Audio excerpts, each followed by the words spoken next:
भाई बहनों को सादर सत साहिब। सदगुरु महाराज का वचन है कि ये जन्म अमोलक हीरा, बारी रब मिलने की। इसमें सदगुरु महाराज बहुत गहरी बात बता रहे हैं। उससे पहले सिंह साहब उपदेश कर रहे थे। उपदेश का सार क्या था कि जन्म अमोलक हीरा, बारी रब मिलने की।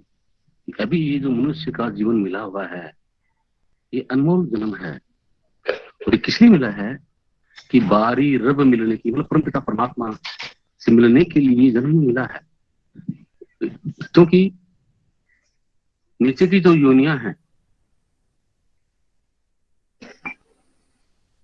उसका हिसाब कुछ और है, इससे ऊपर की जो योनियां है उसका हिसाब कुछ और है। देखिए कि परमपिता परमात्मा के धूर्धाम से जो शब्द प्रकट होता है, जो शब्द है, उस शब्द ने अनंत अनंत ब्रह्मांड की रचना की है। अनंत अनंत ब्रह्मांड जो है उनकी रचना शब्द से हुई है। वो हर इंसान के अंदर मौजूद है। हर इंसान के अंदर वो शब्द बहुत ही मधुर संगीत के रूप में परमपिता परमात्मा की सच्ची वाणी गूंज रही है। और फिर उस शब्द से ताकत पाके नीचे क्या किया, उस शब्द ने कृपा करके नीचे काल भगवान जिसको बोलते हैं, उसको अनंत अनंत ब्रह्मांड सौंप दिए। उन अनंत अनंत ब्रह्मांड में से उस काल ने क्या किया आगे,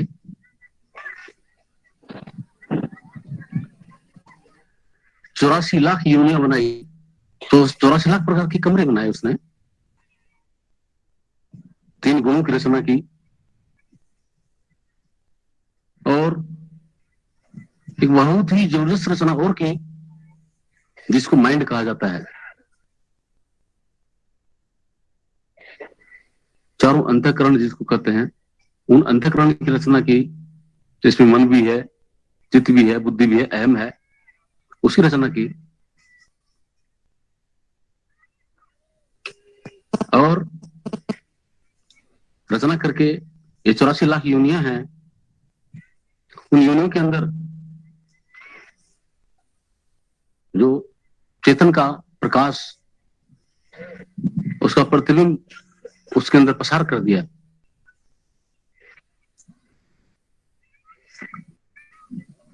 जिसकी मौजूदगी मात्र से ये शरीर काम करता है, उसकी मौजूदगी मात्र से ये जो माइंड है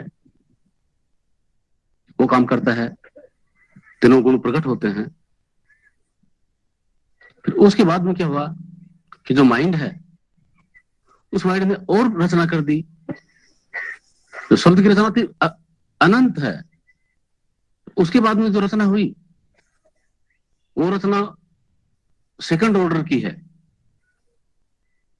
फिर थर्ड ऑर्डर की रचना हुई वो माइंड ने कर दी। माइंड ने कैसी रचना कर दी कि देखिए, ज्यादा दूर जाने की जरूरत नहीं। इस पृथ्वी पे ही अगर अपन देखें तो इस पृथ्वी पे उसने LOC, लाइन ऑफ कंट्रोल बना डाले। माइंड ने बना डाले कि इतना हिंदुस्तान है, इतना पाकिस्तान है, इतना इटली है, इतना इराक है, इतना अमेरिका है, ये कनाडा है, ये जर्मनी है, जापान है।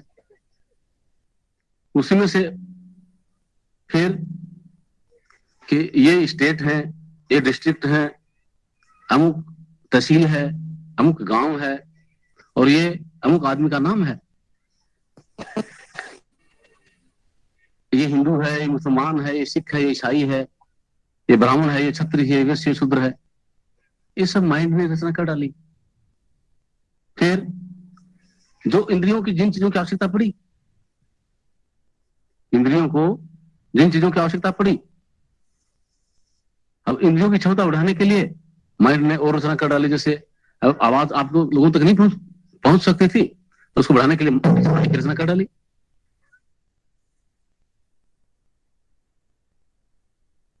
आंख से कम दिखाई दे तो चश्मा बना दिया, दूरबीन बना दिया, माइक्रोस्कोप बना डाले।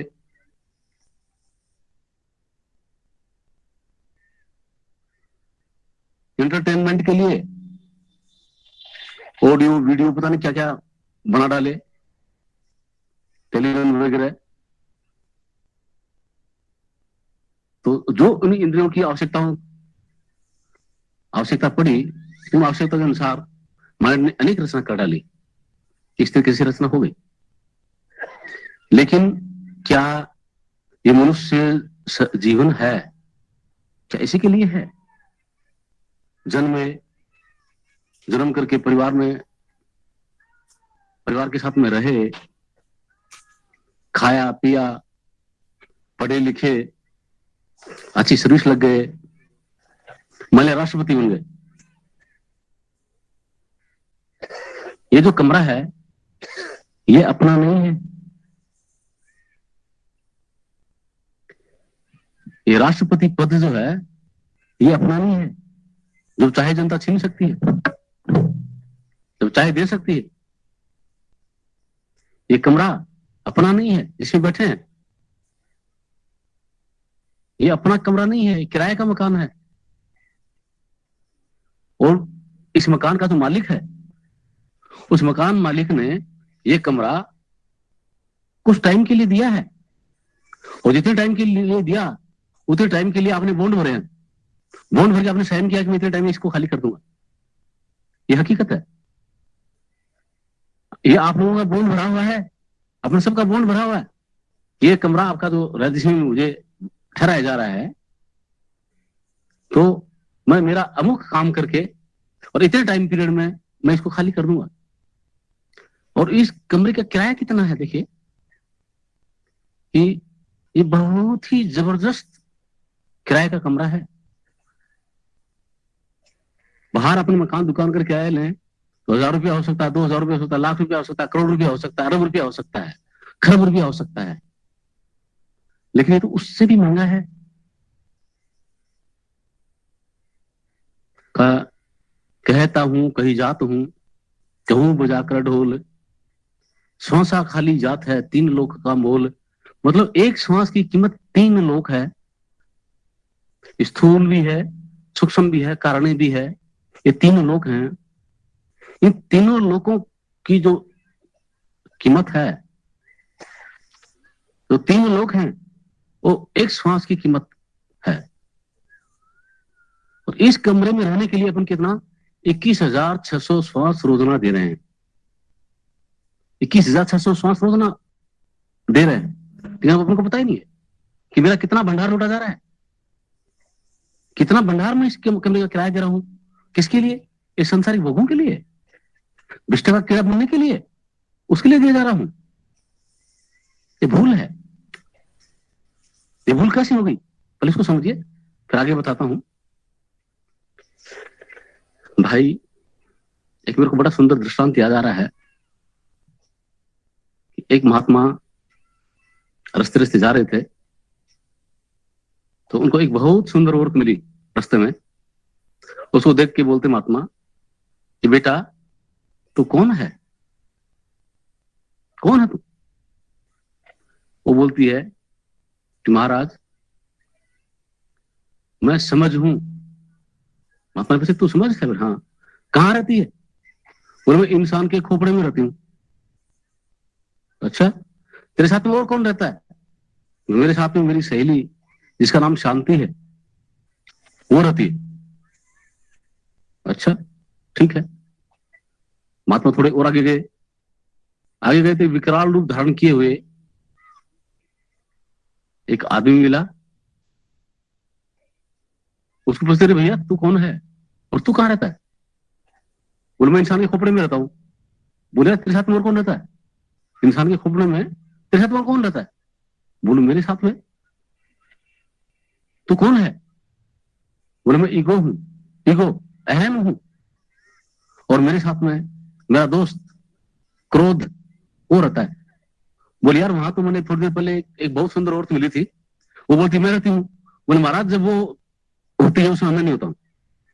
जिसमें वो खोपड़ी में होती हैं दोनों, वो दोनों बहन जब खोपड़ी में होती है उसमें हम दोनों भाई वहां नहीं रहते हैं, तब हमारी जोर नहीं चलता वहां पे। और जब अगर हम वहां हों और वो दोनों आ जाएं तो हमको भगना पड़ता है। तो ये प्रोसेस जो है ये नेचुरल प्रोसेस है। जैसे अभी माइक है, माइक का नेचर है, इसमें अगर करंट होगा तो ये आवाज को मैग्नीफाई करेगा, तेज करके सुनाएगा। इस इंस्ट्रूमेंट का एक गुण है। तो उसी हिसाब से मतलब क्या है कि अपना ये जो शरीर बना है, इस शरीर में देखिए आकाश है, वायु है, अग्नि है, जल है, पृथ्वी है। तो इनमें एक एक का 5 प्रकृति है। अब आकाश की प्रकृति है काम, क्रोध, मद, लोभ, मोह। और जो माइंड है, तो माइंड में क्या है, मन भी है, चित्त भी है, बुद्धि भी है, अहम भी है। तो उसमें करंट है तो उसकी प्रकृति प्रकट होगी, और शरीर में करंट है तो शरीर की प्रकृति प्रकट होगी। तो सहज भाव में इसमें ईगो है, सहज भाव में इसमें क्रोध है, सहज भाव में इसमें काम है, मद है, लोभ है, मोह है। सहज भाव में ही कैसे मोह नहीं लाने पड़ते, समझ लानी पड़ती है। ना समझ होती है, जिसको ना समझ बोलते हैं, वो तो पहले ही होती है और समझ को लाना पड़ता है। अशांति पहले होती है, सबसे पहला हम उस वक्त से अशांति है। मां के गर्भ से जैसे बाहर निकले इतनी भयंकर पीड़ा होती है, जैसे अपने कोई खाल उतार ले तो शांति कहां से, अशांति चिल्लाता है बेचारा। मां के गर्भ से आते ही बच्चा चिल्लाता है। अशांति सहज भाव है, रोना चिल्लाना सहज भाव है। लेकिन समझ और शांति इसको लाना पड़ता है। तो ना समझी ईगो और क्रोध जो है वो जो खोपड़ी में होता है, उसकी वजह से क्या होता है, ये शरीर जिन 5 तत्वों से बना है उनके 5 विषय हैं।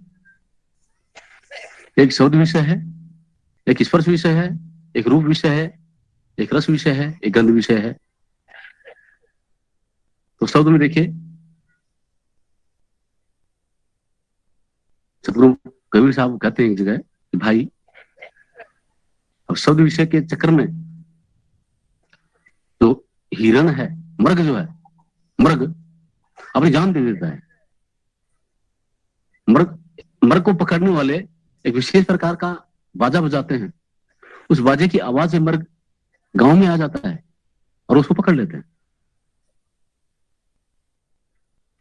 स्पर्श विषय जो है, स्पर्श विषय के चक्कर में हाथी पकड़ा जाता है। रूप विषय जो है, रूप विषय के चक्कर में देखिए कीट पतंगे जो हैं, आप ट्यूबलाइट जला दीजिए, कितने कीड़े वहां आ जाते हैं, छिपकली में बैठी होती है तुरंत खा जाती है। उस रूप पे मोहित होकर के वहां गिरते हैं वो, और छिपकली खा जाते अपनी जान गवा देते हैं। रस विषय, रस विषय में क्या देखिए, मछली पकड़ने वाले क्या करते हैं कि आटे की गोली बना करके उसमें कांटा लगा करके और समुद्र में डिप करते, उसके अंदर डालते हैं। उसको डालने से मछली उसको पकड़ती है, निकलती है, निकलते हुए कांटा उसके गले में फंस जाता है उस रस को लेने के चक्कर में, और गले में कांटा फंस जाता है एक धागे के सहारे। वो चाहे 40 फुट की मछली भी है, वो खींची चली आ जाती है और अपनी जान गंवा देती है। गंध विषय, जो भंवरा होता है, ये गंध का आशिक है, फूल में जाकर के बैठ जाता है, शाम को फूल बंद हो जाता है, हवा बंद हो जाती है, अपनी जान खो देता है। तो एक एक विषय में सबने अपनी अपनी जान गंवा दी।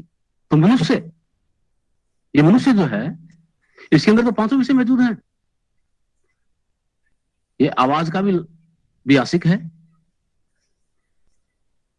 स्पर्श का भी आशिक है, रूप का भी आशिक है, रस का भी आशिक है और गंध का भी आशिक है। पांचों विषय इसके अंदर हैं।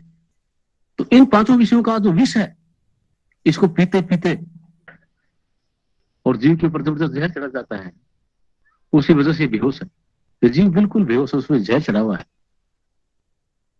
जो कोई होश नहीं है। यह जीव है तो अजर और अमर, कभी कभी नहीं मरने वाला है, लेकिन वो जहर चढ़ा होने की वजह से ऐसा इसको भ्रम है कि मैं मर जाऊंगा, इसलिए जीना चाहता है, जीने की इच्छा करता है कि मैं जीऊं।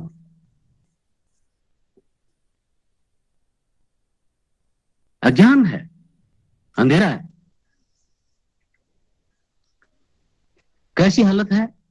शत्रु कबीर साहब और आगे कहते हैं कि इसकी हालत ऐसी है कि तरंग ढूंढे जल को, कि तरंग जो है जल पे, जो जल की जो तरंग है वो जल को ढूंढने के लिए निकली है। और कपड़ा ढूंढे सूत, ये कपड़ा जो है ये सूत को ढूंढने के लिए निकला है। जीव ढूंढे ब्रह्म को, तो तीनों ऊत के ऊत। जीव ब्रह्म को ढूंढने के लिए निकला तो तीनों ऊत है, तो तीनों को भ्रम है। अरे तरंग जली तो है, तरंग भाग का जल कहां मिलेगा उसको? वो अगर अपने आप को ढूंढे तो जल मिलेगा, जली है वो। और ये कपड़ा क्या है? सूती तो है। ये बाहर सूत को ढूंढना फिरे, कहां मिलेगा इसको सूत? अपने आप को ढूंढे तो सूत मिल जाएगा। और जीव ढूंढे ब्रह्म को, जीव उस अमरता को ढूंढता है, ब्रह्म को ढूंढता है, तो ब्रह्म इसको अपने आप को ढूंढे तो ब्रह्म मिलेगा। तो जहर चढ़ा होने की वजह से मतलब क्या है? ये बाहर ढूंढता है, कहीं मंदिर में ढूंढता है, कहीं मस्जिद में ढूंढता है, कहीं गुरुद्वारे में ढूंढता है, कहीं गिरजा में ढूंढता है, कहीं गंगा में ढूंढता है, कहीं यमुना में ढूंढता है, कहीं और कहीं पता नहीं क्या क्या प्रपंच है, उनके अंदर जाकर इसको ढूंढता है। और वहां पे हार के, परेशान होकर के ये जीवन गवा देता है। ये जो जीवन मिला है, ये जीवन अमूलक हीरा, बारी रब मिलने की, कि मनुष्य का जो जीवन मिला ये अमूलक हीरा है और पिता परमात्मा से मिलने की बारी है। इसमें वो चांस है, इसमें परमात्मा मिल सकता है। ऐसा क्यों है? क्या हो गया ऐसा? इसमें क्या विशेषता है? देखिए, सदगुरु कबीर साहब कहते हैं कि पांच तत्व गुण तीन के आगे मुक्ति मुकाम, तहां कबीरा घर किया जहां गोरख तत्व नाराम। पांच तत्व, पृथ्वी, जल, अग्नि, वायु और आकाश, फिर रजोगुण, सतोगुण और तमोगुण, इनके पार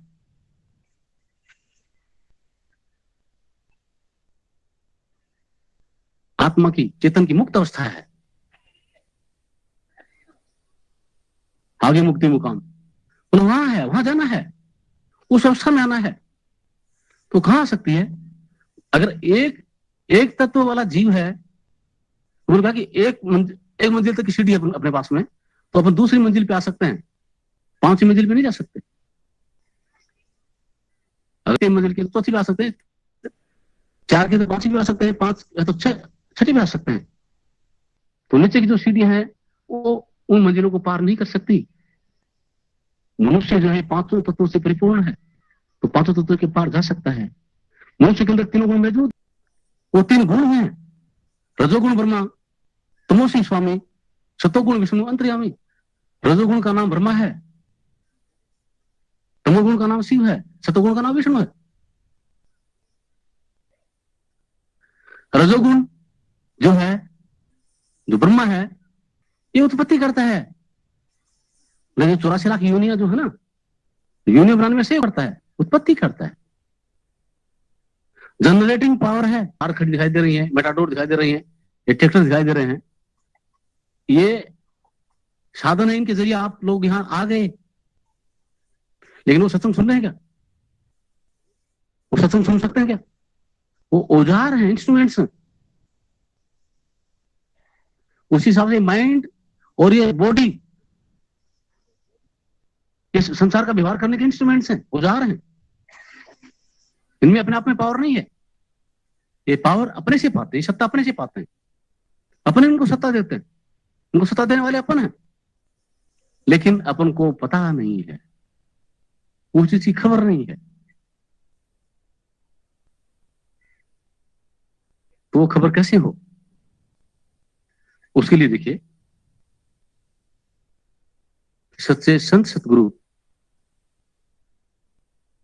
जो हकीकत में जग चुके, वो सत्य के अंदर जिनकी मौजूदगी है, ऐसे संत सतगुरु का सत्संग जो होता, तो क्या होता है कि उनके अंदर से निकलने वाला हर एक शब्द जो है, हर एक वचन जो है, वो सत्य को छू करके फिर निकलता है। वो सत्य की गहराई को छू करके फिर निकलता है, सत्य का संग करके फिर निकलता है ना। तो उसका आप लोगों पे प्रभाव होगा। सत्संग में ही मतलब है। और अगर आप उसका अनुसरण करें, उसका अनुसरण करने से क्या होगा? अगर आपने सुन लिया और फिर वहां सड़क में पता नहीं क्या बताया, तो कुछ नहीं होगा। जो बताया उसको आपने अंदर धारण किया और अपने व्यवहार को ढाला, तो क्या होगा? मैंने बताया था कि भाई माइंड के अंदर जहर की थैली हो गई है, कोबरा हो गया है माइंड।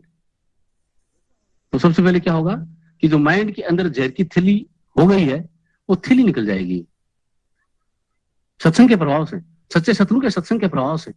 सच्चे सतगुरु के सत्संग का मैं जो सुना, उसका अनुसरण करने से अंतर से जहर की थैली निकल जाएगी। इसके लिए गुरु महाराज कहते हैं कि पहले ये मन काग था, करता जीवन घात, अब ये मन हंसा भया, मोती चुक चुक खात। ये मन जो है, ये माइंड पहले कग्गा था, कौवा था, ये दूसरों के अंदर दोष देखता था और ये जीवन ऐसे बर्बाद हो रहा था, अपने जीवन को बर्बाद कर रहा था, ये करता जीवन घात। अब ये मन हंसा भया, और सतगुरु के सत्संग से, सतगुरु के सत्संग के प्रभाव से,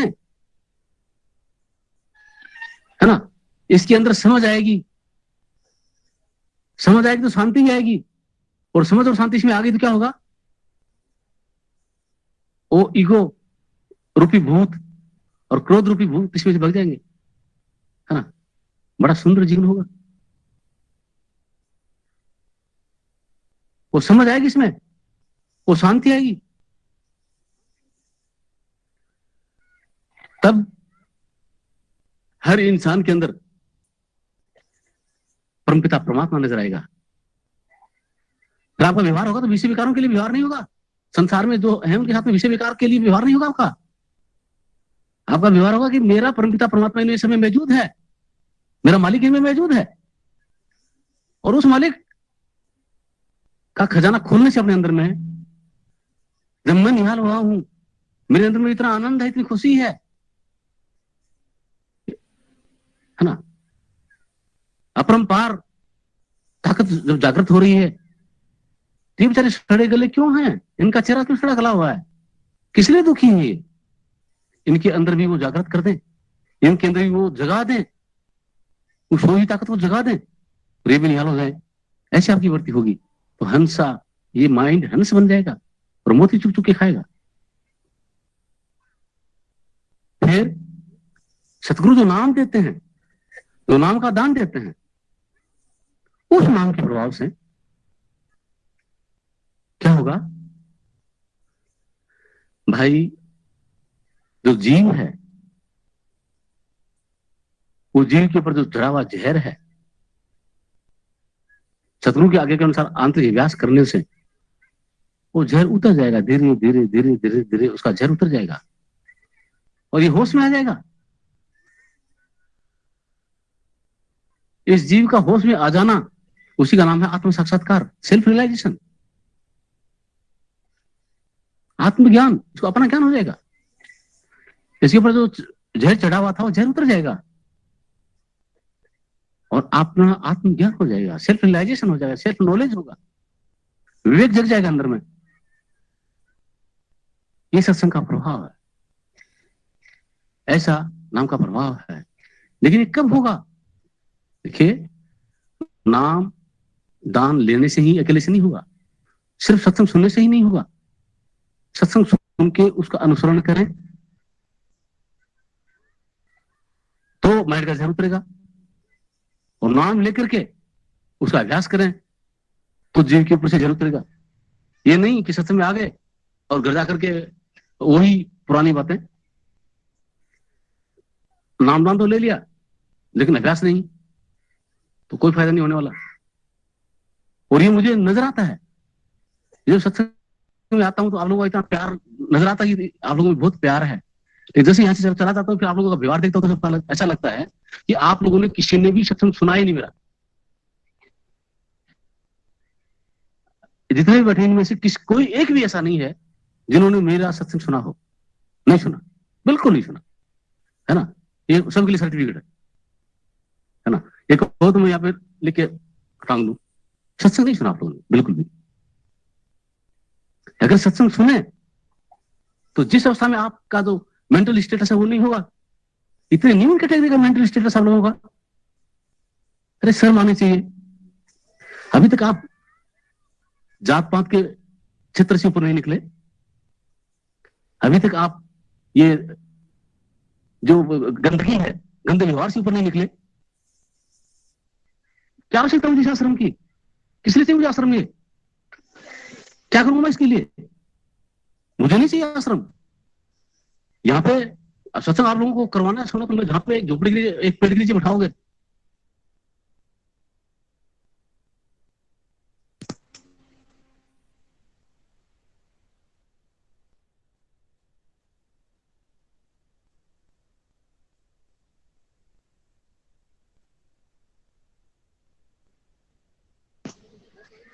आप लोगों से वोट मांगने नहीं आता हूं, मुझे वोट दे दो। अगर मैं वोट मांगू तो मुझे कभी वोट मत देना, है ना। मैं आपके अंदर परमपिता परमात्मा के प्रेम की वर्षा करना चाहता हूं, उस अमृत की वर्षा करना चाहता हूं, और उसी के लिए आता हूं। अगर उसके लिए आप लोगों का ये दिल है तो भर दूंगा, मैं तैयार बैठा हूं। और अगर ये वो दिल नहीं है तो आप लोग पूर्ण रूप से स्वतंत्र हैं, आप कहीं भी जाकर किसी भी साधु महात्मा से पास में जाकर के, है ना, और नाम दान ले सकते हैं। मुझे खुशी होगी, आप लोगों का जीवन सफल हो, मेरा मकसद यही है। ये नहीं कि मेरे द्वारा ही हो, कहीं भी मेरे जाकर के आप लोगों का जीवन सफल हो, वो मैं चाहता हूं, वो खुशी में देखना चाहता हूं। अगर किसी भाई को कोई शक हो, कोई बात नहीं, नामदान ले लिया होगा तो मैं बांध के नहीं रखता, कहीं भी जाकर किसी भी संत महात्मा से जिसको मर्जी वहां जाकर नामदान ले सकता है, बिल्कुल स्वतंत्र है आप लोग। लेकिन मैं गंदगी नहीं देखना चाहता, गंदगी मुझे कभी पसंद नहीं है। अगर आप हो परमात्मा के बन के परमात्मा का भजन करो, प्रकट होगा जरूर, कैसे नहीं होगा। ये चाहो कि अभी आप ऐसा कर दो, भैया अभी 17 सितंबर की बात है, अहमदाबाद में सत्संग प्रोग्राम था, और पीछे बैठे वो सुत्रिया जी, हाथ ऊपर करके बताओ, ये है, ये मेरे पड़ोसी हैं, ये प्रसाद बना रहे थे। प्रसाद बनाते बनाते बोले महाराज जी, बोले इतना क्यों परेशान करते हो, है ना, अभ्यास करवा दो ना, है ना, अभ्यास में स्थिति करवा दो। मैंने कहा भैया तो ये हलवा बना रहा है ना, अब ये हलवा तेरे को एक है, ये सूजी एक है कि मेरे को क्यों चला रहा है ना, मेरे में पानी डाल दे, चीनी डालते डाल दोगे, ये बताइए। अभी जो हलवा बना रहे हो आप, है ना, तो अभी सूजी है कि मेरे को क्यों आंच ला के जला रहे हो आप, है ना। आपको पानी डालना ही है मेरे में, चीनी मेरे में डालनी है, तभी डाल देना। आप डाल दोगे क्या, डाल दोगे, है ना। अब देखिए आपका हम देखिए आप क्या कर रहे हैं, उस सूजी के साथ में घी डाला है और जल नहीं जाए उसके लिए आप कच्चा चला रहे हैं, उसको बंद नहीं कर रहे हैं कि उसको सूजी को छोड़ दिया, ऐसे ही हाथ लगा के छोड़ दिया उसको, जलने दो उसको, ऐसा नहीं। आप कुछ कच्चा चला रहे हैं, उसके अंदर पलटा चला रहे हैं कि जल नहीं जाए। वो जब पक जाएगी उस सूजी को करने की जरूरत ही नहीं, है ना। आप अपने आप पानी डाल दोगे उसके अंदर, अपने आप चीनी डाल दोगे, हलवा बन जाएगा, सब खाएंगे प्रेम से, उसका प्रेम होगा। तो आप अपने आप को तैयार करो, वो भजन की वर्षा करने के तैयार बैठे। यहाँ की मजाक नहीं कर रहा, मैं हकीकत की बात कर रहा हूँ। कोई भी भाई बहन ऐसा हो जो उस चीज के लिए तैयार है, तैयार होकर के आइए, अपने आप को लेवल का बनाइए, तैयार करो, बिल्कुल तैयार बैठे। फिर कहा भजन मिस्त्री नहीं हो तो मुझे कर सकते हैं, लेकिन जब तक आप लोगों का जो लिविंग स्टैंडर्ड जो है, तो थिंकिंग है आप लोगों की, तो इतनी गिरी हुई थिंकिंग की होगी, और फिर उस परमपिता परमात्मा को पान सकते, कभी नहीं हो सकता।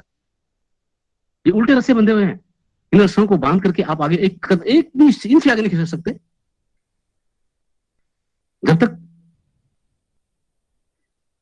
नाव की जो लगाम है किनारे पे बंधी हुई है, आप पूरी रात चाहे नाव चलाओ, एक इंच आगे नहीं खिसकने वाली, वो लगाम जो है वो वहां से हटानी पड़ेगी, तो वो आगे चलेगी नाव, समझे?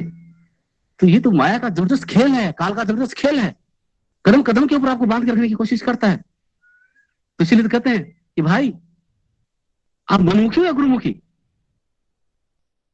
है ना? मुझे क्या क्या स्वार्थ है? मैं कहता हूँ आप सदगुरु के आगे हम चलिए, आप सतगुरु के आगे में चलोगे, अगर आपके आगे में सतगुरु आगे में चलने में मेरे घर पे अगर गेहूं की बोरी गिरे तो मत करना, मत मानना, ठीक है?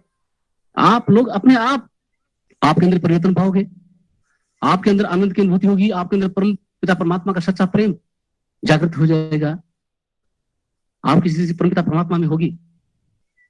यह हकीकत है। अभी आपकी स्थिति कहां है? अभी स्थिति तो चेतन की स्थिति, अपने अपन कौन? अपन अपने शरीर नहीं है, अपनी माइंड नहीं है, ये नहीं है अपन।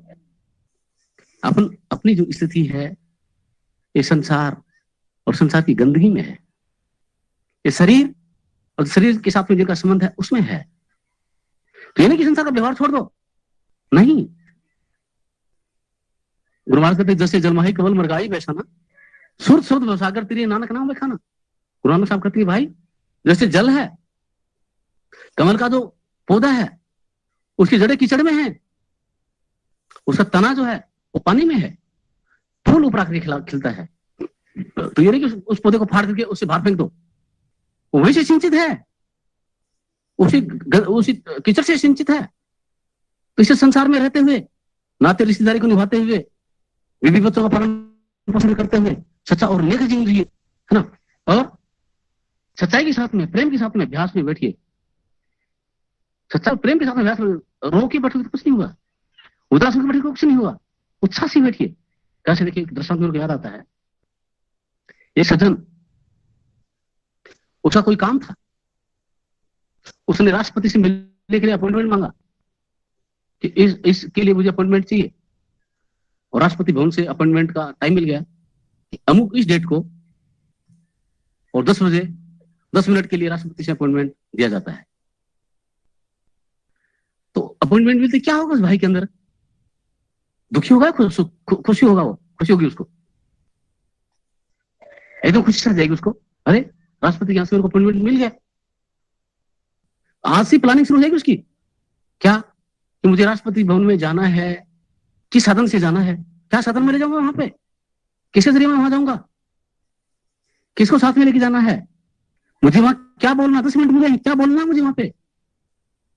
आज से प्लानिंग शुरू हो जाएगी, रात भर व्यू प्लानिंग चलती रहेगी, अपने आप अपने शब्दों को, अपने आप को रिफाइंड करने की कोशिश करोगे, और रिफाइंड करते जाओगे, और वहां पे 9:45 बजे पहुंच जाओगे, 10:15 बजे नहीं, है ना? 10:15 बजे कहोगे जी आपने तो कोई बात नहीं, 10 का टाइम, 10 बजे तक का टाइम दिया था, लेकिन तो अभी आए हूँ, तो जाइए, अब तुम्हारे लिए अपॉइंटमेंट नहीं है, तो पहले ही पहुंच जाओगे।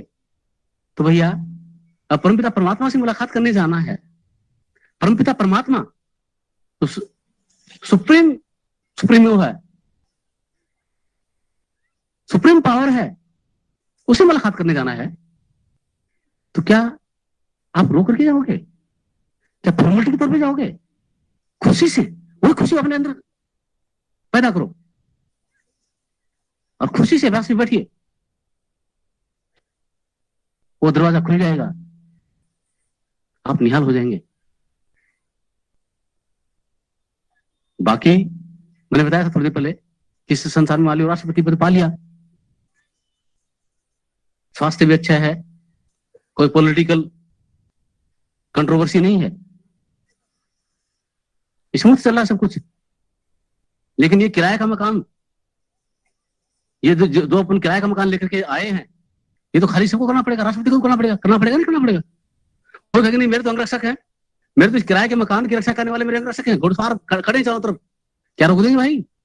इस मकान में से उसको जाने के लिए रोक देंगे क्या कि नहीं इसको यहीं छोड़ो? यमदूत को मार देंगे क्या? वो इसमें से जो निकालेगा, प्राणों को निकाल के जो ले जाएगा, उसको अंगरक्षक रोक देंगे क्या? उसका राष्ट्रपति पद रोक देगा?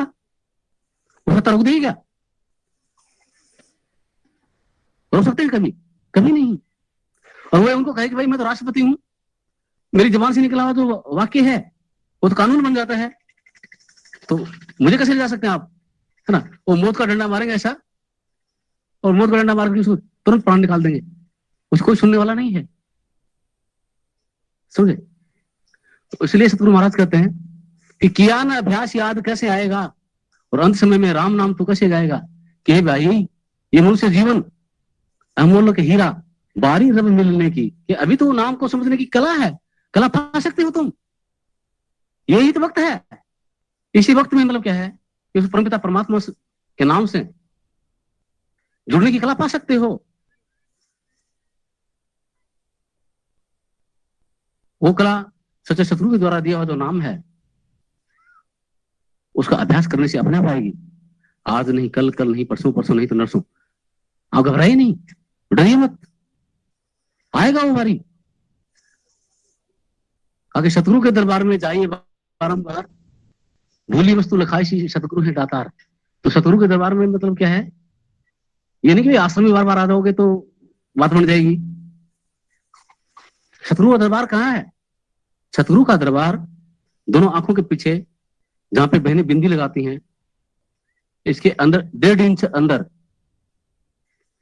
वहां पर क्या है कि अपने जो 9 द्वार हैं, गुदा, लिंग, मुख, नाक के सुराख, कानों के सुराख, आंख, 9 द्वारों का केंद्र बिंदु है जहां से सत्ता पाते। अपने देखा और पता लगता है कि अमुक आदमी को कहां पता लगता है, उसी बिंदु पे लगता है। अपने सुना तो पता लगता है कि कौन आदमी बोला, उसी बिंदु पे पता लगता है। अपने चखा और पता लगता है कि कौन क्या कैसा स्वाद कैसा है, उसी बिंदु पे पता लगता है। अगर उस बिंदु को हटा दिया जाए, बेहोश कर दिया जाए, कुछ पता नहीं लगेगा। जैसे मतलब देखिए, जब ऑपरेशन करते हैं तो ऑपरेशन करते वक्त क्या होता है कि शरीर को काट डालते हैं, लेकिन माइंड को जब अनकॉन्शियस स्टेट में कर दिया तो क्या पता लगता है भाई? पता नहीं लगता है, समझे? तो इस शरीर का माइंड को पता लगता है और माइंड का पता जीव को लगता है। तो अंतर में अभ्यास करते हुए जब जाएं तो शरीर में से और माइंड में से अपने आप को, अपने मतलब अपनी चेतन सत्ता को छिमटा करके उसी केंद्र बिंदु पे जहां पे 9 द्वारों का केंद्र बिंदु, उसको तीसरा तिल बोलते हैं, वहां लाइए। और वहीं पे माइंड की बैठक होती है, वहीं पे ये जो माइंड है इसकी बैठक वहीं पे है।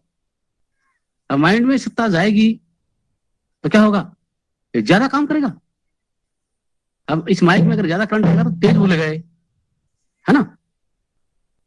उसी हिसाब से माइंड में करंट ज्यादा आएगा तो ज्यादा एक्टिवेटेड होगा।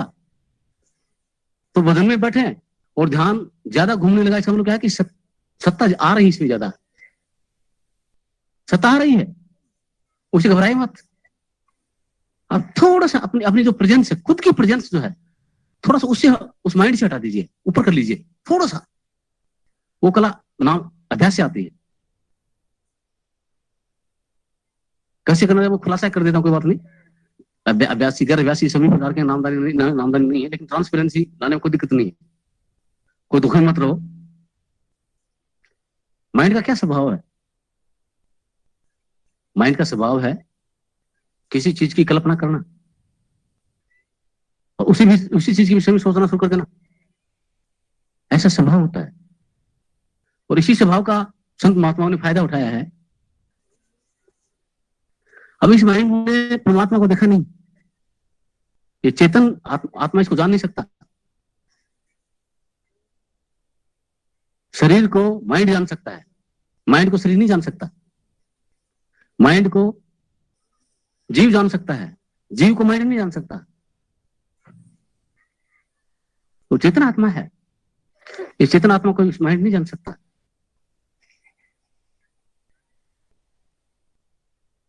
तो अभ्यास करके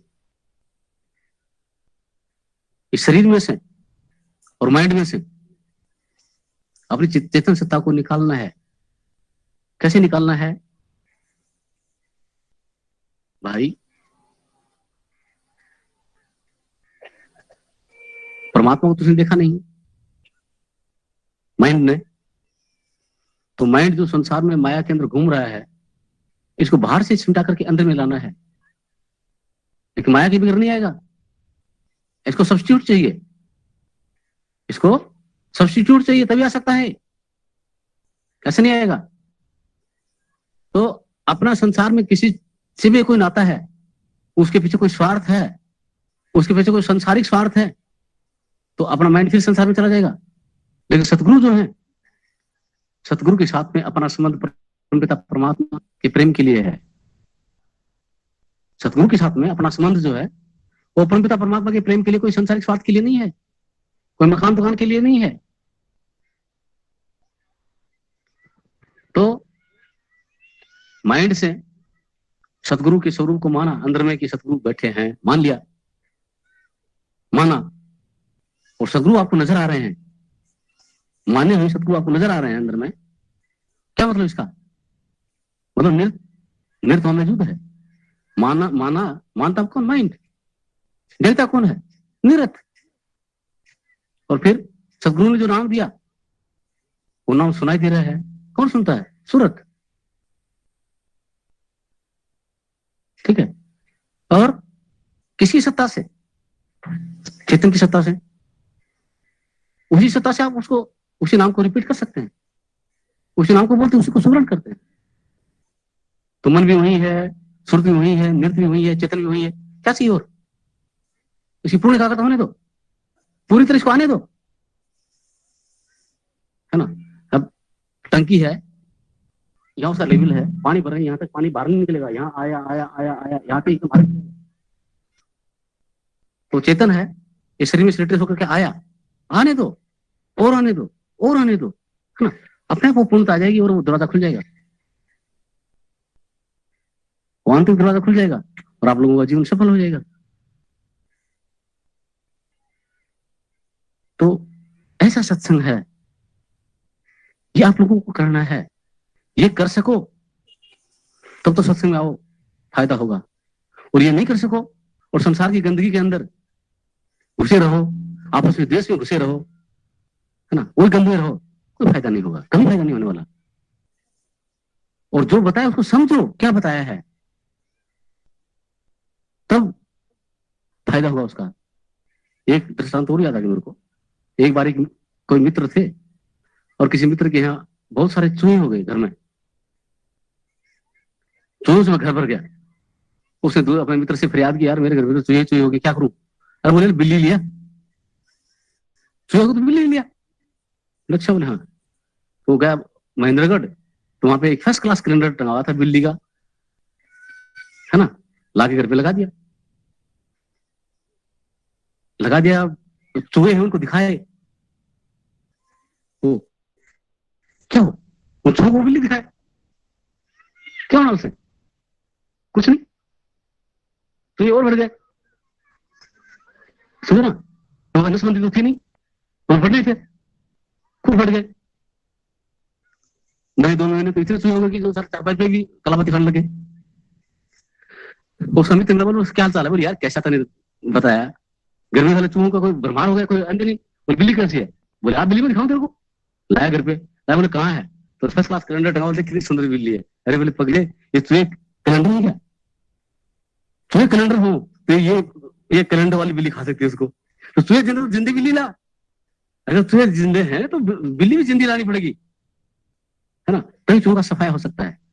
तो उसी साथ क्या है कि आप लोग फोटो उतार लिया, है ना, अभय से लेके जाके घर पे अगरबत्ती कर दिया, है ना, और नाम ले लिए, कोई फायदा नहीं होगा, कुछ नहीं। समझे? ये बोलता हुआ चेहरा जो आप लोगों के साथ में बात कर रहा है, समझो ना, इसको अपने अंतर मिलाओ, इसे बात करो आप अंतर अपने आप में, अंदर में बात करने वाले ये उससे बात करो आप, समझे। फिर आपके अंदर का ज्ञान नहीं जाए मुझे बोलना, तब आपके अंदर में भजन प्रकट नहीं हो मुझे फिर बोलना, इसको प्रकट करो आप अपने अंदर में, समझे। अपने आप चेतन सिमटेगा और जीवन सफल हो जाएगा। लेकिन होगा तभी, स्वरूप तभी आएगा जब आपके अंदर की गंदगी निकल जाएगी, क्योंकि गंदगी में नहीं ठहरेगा, बिल्कुल भी कभी नहीं ठहर सकता। तो उसके लायक हो, ठहरने लायक होगा वहां ठहरेगा, ऐसे गंदगी में नहीं। गंदगी में आप ठहर सकते हैं क्या? चारों तरफ कहीं बिल्ली मेरी पड़ी है, कुत्ता मरा पड़ा है, टट्टी पड़ा है, कुछ पड़ा है, गंदगी पड़ी हो, और वहां पर आपको कोई खड़ा करके ठहरेंगे वहां पे? नहीं। और साफ सुथरी जगह होगी तो आराम से बैठ जाएंगे वहां, समझे। तो अपने दिल को साफ सुथरा करो, इसके अंदर की गंदगी को हटाओ, झाड़ू लगाओ इसमें। आप पिता परमात्मा के नूर हैं, उस नूर को प्रकट करो भाई। इसमें कोई जाति को, पार्टी को और किसी प्रकार की गंदगी को, ये संसार के विषय विकारों को, है ना, ऐसी गंदगी अपने में मत आने दो। खुद के मित्र बनो, अपने मित्र बनो, अपने साथ में मित्रता करो, तब सतगुरु और परमात्मा प्रकट होते हैं, तब आप लोगों का जीवन सफल होगा। सत्य है।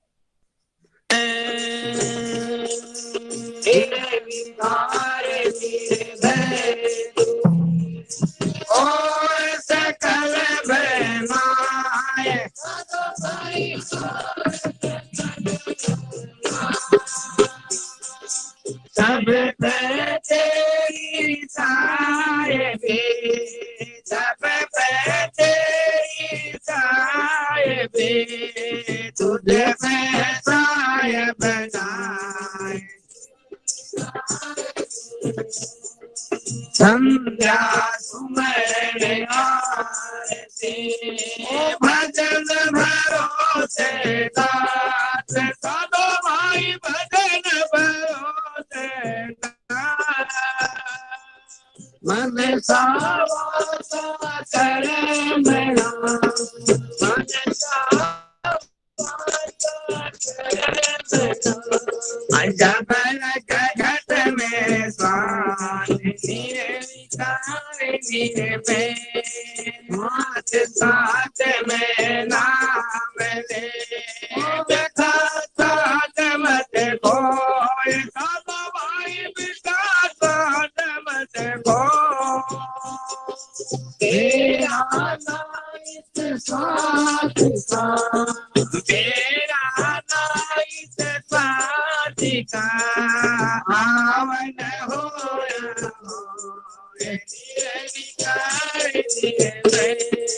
आंखों की तरह तुम्हारी, ओ करो रजपासा जाप, साधो भाई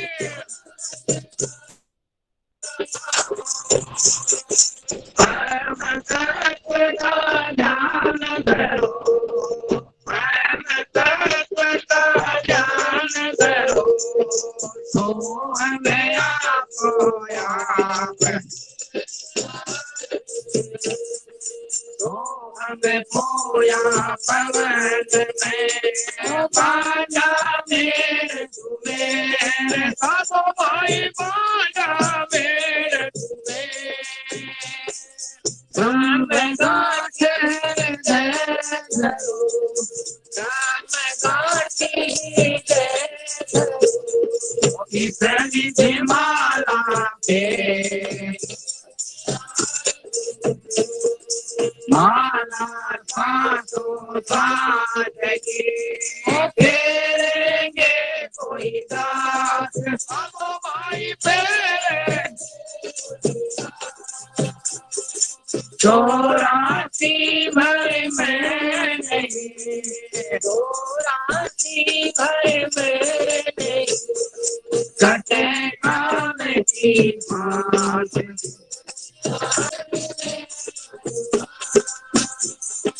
दो जन बिछड़े नाम से, दो जन बिछड़े नाम से, दिवस मिले नाराज,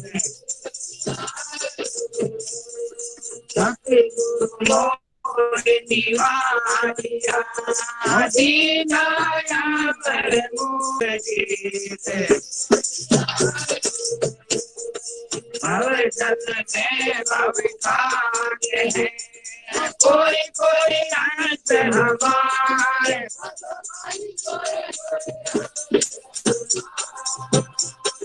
कह कबीरा धर्मीदास दे, कह कबीरा धर्मीदास उतारो पाए मैं हूँ करे छोड़े छोड़े सतगुरु के पानी दान साधो भाई संतन को सुख दीजिए, संतन को सुख दीजिए, दया करीबी जान,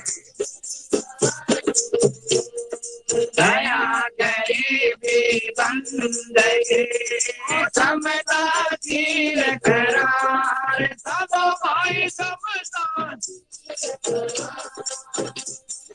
इतने लक्षण साध के, इतने लक्षण साध के कहत कबीर विचार पर धर्मदास सत्य नाम की देख साधो भाई सत्य नाम रहता पुरुष कबीर है,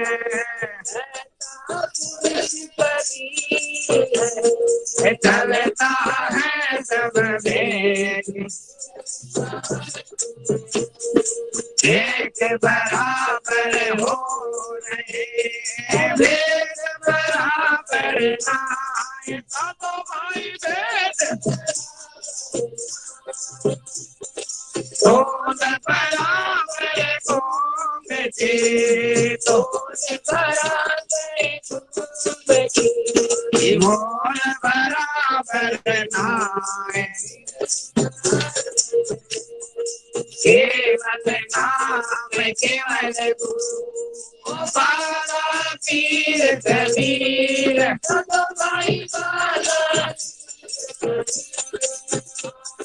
हाथ हाथ विनती करे, हाथ विनती करे मोहे दर्शन देओ कबीर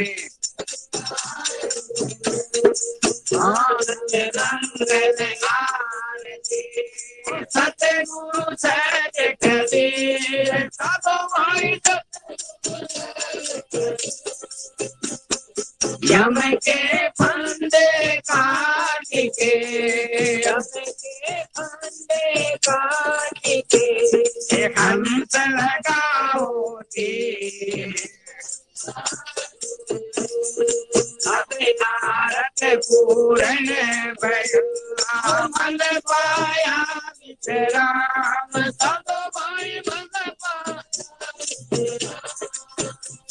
सतगुरु तारे चरण में, सतगुरु तारे चरण में कोटि कोटि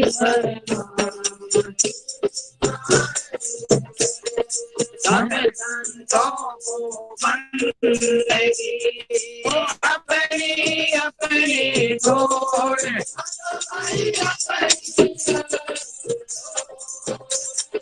सब दम में की पार की, ये सिर मतंग की गुरु साहिब संत संतो तम परिणाम साधो भाई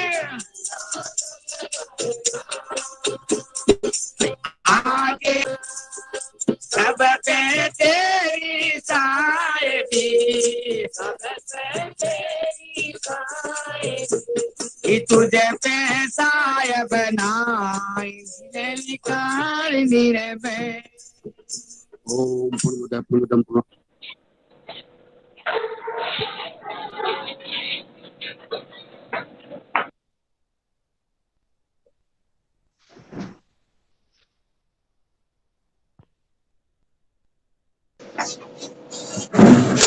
सत्साय जी